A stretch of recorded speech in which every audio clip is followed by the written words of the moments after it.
This is a Porsche Panamera.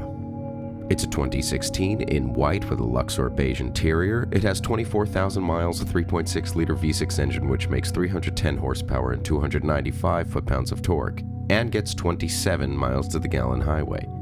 This 4 edition is all-wheel drive, and at $59,000, it's the most expensive car that I've seen on AutoCity's lot during my time here, period.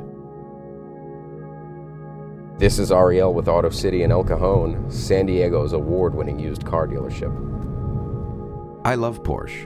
Who doesn't? The profile of the 911 is so iconic that it's remained virtually unchanged for 55 years. Why mess with a good thing? It's also the singular shape responsible for turning people like myself with a certain loose screw into car people. Gearheads. Petrolheads. But I'm also of that purist mindset who believes that Porsche should be building nothing but rear-engine sports coupes. Okay, they did have a good run of front-engine coupes in the late 70s through the early 90s with the 924, 928, and 944. Those were cool, but you get the idea. Sports cars.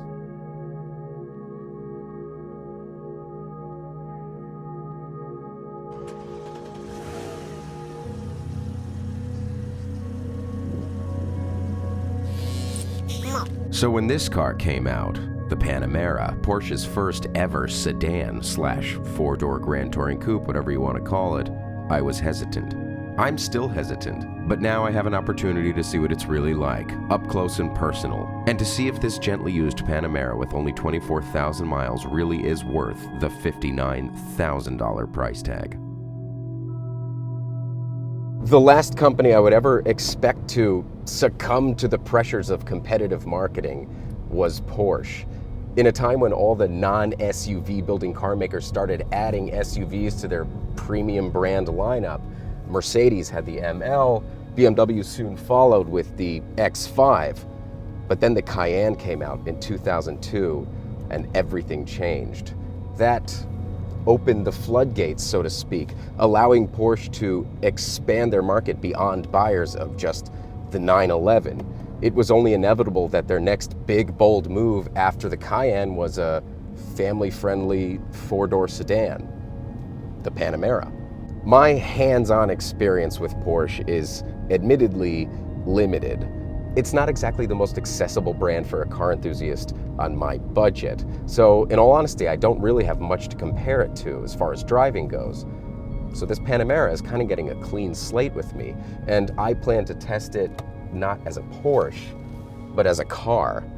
And whatever you consider this car to be, purist or no purist, it's tremendous, and it's worth every penny.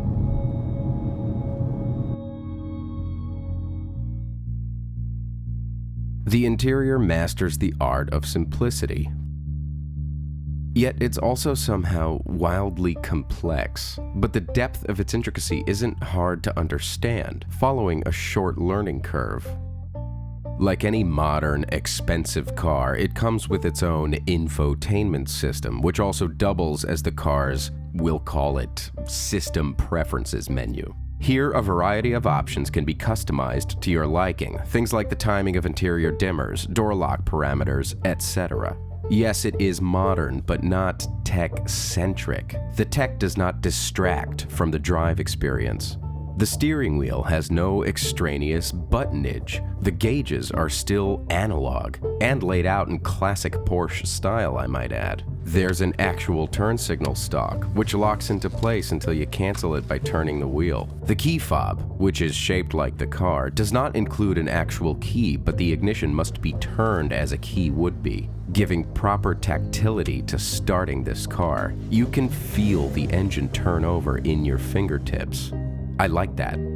The center console includes every control you'll ever need to make your drive experience a pleasurable and/or exciting one. Multiple climate control options, including heated and air-conditioned seats, and your drive mode selectors, which include sport, 2 different suspension settings, and traction control, are right where your hand would be resting in the first place. There's a small ashtray with a cigarette lighter and a little round cutout on which to rest your lit cigarette mid-smoke. Nobody uses these anymore, but it's there. Because why not? The rear of the cabin has not been forgotten either, foregoing the traditional bench, instead opting for sport bucket seats. To further prevent rear passengers from getting shotgun envy, they also get their own center console with climate control and storage. Speaking of seats, these are sublime. I like to be swaddled. I don't like to be uncomfortable. I want my life to be one of safety and pampered cushiness. From the driver's seat of this car, I can accomplish such a life. A life free of worry, a life free of compromise. From the driver's seat of this car, I am spoiled. I am loved. I am cocooned within its snug seating position, everything available at my fingertips. These perfect sport seats with a proper pronunciation of bolstering and incredible adjustable lumbar support. This raised center console, which not only adds to the snugness, but brings everything right up into my arm's reach so I don't have to use a muscle to do anything. I feel like royalty. I feel like I've never had to work a hard day in my life. Like my feet have never touched concrete or bare earth. I feel like a massaged calf that will inevitably become Kobe beef. And I can go fast. Very fast. No, this 3.6 liter V6 engine is not the most powerful engine to come in the Panamera, but sometimes power and displacement isn't everything. Sometimes a V6 just has the wherewithal to be able to carry the weight of a car this stature like it was an engine twice its size. I think I'll call it Rudy. Like the Maserati that was here a few months ago, this car's front-mounted V6 sits pretty far back in the engine bay, almost giving it the same balance and weight distribution of a mid-engine supercar, which is incredibly apparent when you throw this car around a corner. It doesn't hurt that this 4 edition Panamera has all-wheel drive. This is one of the most well-planted cars I have ever driven. I am so very much alive right now. And now I'm sitting in traffic, something I normally detest, and I don't mind it so much in this car.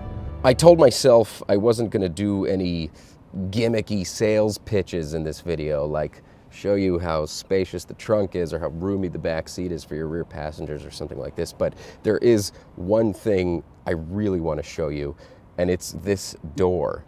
Most car doors have 2 to 3 notches along the way so that when you open the door, it doesn't hit the car parked next to you or something. You all know what I'm talking about.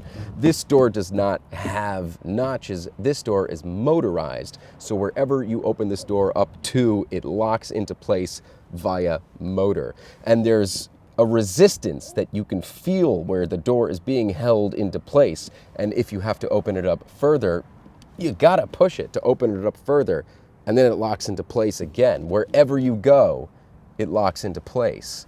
And I just think that is one of the coolest new features I've seen on a new car in a long time. I just kind of really dig it. You could easily say that Porsche sold out, that the spirit of the 911 is spread thin like margarine across a line of SUVs, crossovers, and family sedans, and that Ferdinand Porsche is rolling in his grave. Or you can drive this car and realize that maybe Porsche hasn't sold out. They just grew up. They've matured. This Panamera is not a 911. It's much more sophisticated than that. And it is very much indeed a Porsche. If you'd like to come take a look at this car or any other cars we have in our award-winning lot, come see us in El Cajon or visit us online at goautocity.com. Thanks for watching, and don't forget to like, comment, and subscribe.